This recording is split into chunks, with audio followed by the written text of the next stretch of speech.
I want to share a modern day fable that I wrote. It's a true story.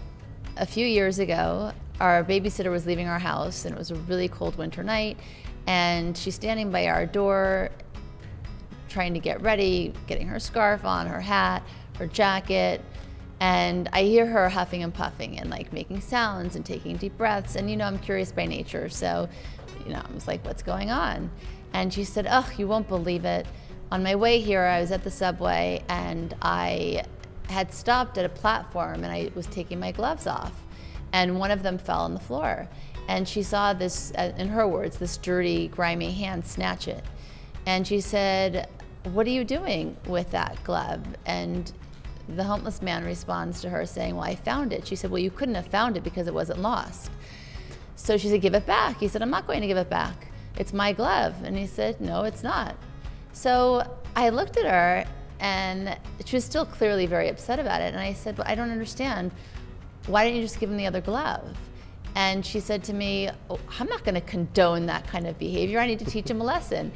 To which I thought, I didn't say it to her that day, but what lesson are you going to teach him? He's really happy now because he has a glove. He didn't have any before, now he has one. And what are you going to do with one glove? You're going to throw it out and you'll go buy another set. So it got me thinking about kindness, really. And I've talked about this before. I'm not going to ask you because I know what your answer would be, but to all of our listeners, what would you have done? Would you have given the other glove, or would you have tried to teach a lesson? And I see this a lot in parenting also.